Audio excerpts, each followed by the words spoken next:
We all know exercise is good for us, right? But today, we're going way beyond that. We're going to get into the actual science of how moving your body can literally remodel your internal environment, making it a place where cancer just doesn't want to be. Let's get into it. So, let's start with this wild question. Can a really tough workout physically, literally, fight cancer cells? It sounds like something out of a movie, I know, but the research is pointing to some pretty incredible answers. All right, our first stop on this journey is probably the one that's going to blow your mind the most. We are talking about pure, simple physics. It turns out the actual physical force of blood pumping through your veins during intense exercise can be a direct weapon. And the key concept here is something called shear stress. So imagine your blood vessels are like fire hoses. When you're just sitting around, it's a gentle flow. But when you crank up the intensity, that blood starts blasting through. And the force against the inside walls of that hose, that's shear stress. The exact same thing happens in your body when you push your heart rate way up. So here's how it all connects. You get on a bike. You do an all-out sprint. You get into that super high-intensity zone. Your heart starts pumping with unbelievable force. That creates that intense shear stress we were just talking about. And here's the kicker. Studies are showing that this physical pressure is so powerful, it can literally damage or even kill circulating tumor cells. It makes it way harder for cancer to spread. Just incredible. But that physical force, that's just part one. This brings us to the second major mechanism, your body's own internal security force.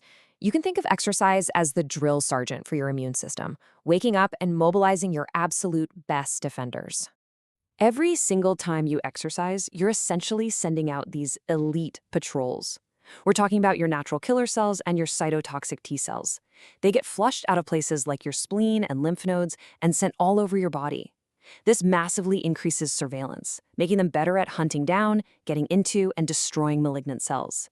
It's like you're repeatedly activating your own best defense system.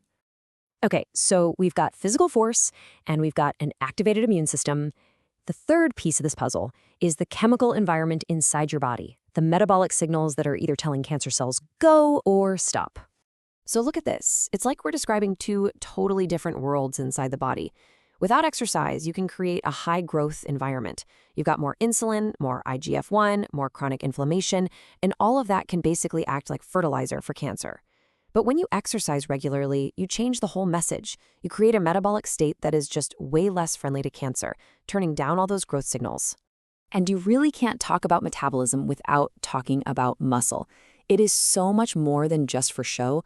Muscle is a metabolically active organ. It's biologically protective. We know from so much data that patients with low muscle mass tend to have worse outcomes. That's why exercise, and especially lifting weights, is so important for keeping and building this tissue. Now, all of this is incredibly exciting, but, and this is a big but, we have to hit pause for a quick reality check. It is so important to understand the context here and the very real limitations of all this research. I think this quote just says it all perfectly. Biology doesn't make promises.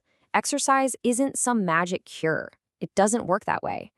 But it is, without a doubt, one of the most powerful tools we have that consistently, repeatedly shows real benefits across the entire cancer journey. And what this table really drives home is that context is everything. A one-size-fits-all approach to this, it's not just a bad idea, it could be dangerous. Cancer isn't just one disease, and patient safety and what a person can actually tolerate, especially during treatment, has to be the number one priority. This all requires a really thoughtful, personalized approach. Okay, so with all those crucial caveats in mind, how do we actually apply this stuff? Well, this isn't about me giving you a workout plan. It's about giving you a framework for how to think about this, depending on where you are. So if you're in the prevention mindset, the goal is pretty straightforward. Create that biologically protective state we've been talking about. The focus is just on building a solid foundation, getting your cardio in, building some muscle, meeting those general public health guidelines. Now, for someone who is actively in treatment, the goal changes completely. It is not about performance. It's about preservation. You're trying to preserve muscle, preserve function, preserve your mood, anything that can help a person tolerate and finish their treatment. Everything has to be scaled way back to what they can handle on any given day. And then, for survivors, the mission becomes one of rebuilding. Treatment can really take a toll on the body's reserves. So the goal here is to strategically regain that strength and that aerobic capacity that was lost, and to just keep that positive cycle of good immune and metabolic signals going. And that brings us to what might be the most important takeaway of all. This isn't about just feeling motivated. Exercise is a biological tool. It is a deliberate, repeated stress that forces your body to adapt. It remodels the very systems that cancer interacts with: your metabolism, your immune system, your circulation, your muscle. So the final thought I want to leave you with is this. Start to see exercise not just as something you should do, but as a physiological stressor that you can consciously use to your advantage. So the question isn't just if you'll exercise, but how are you going to use this powerful, positive stress to remodel your body for the better?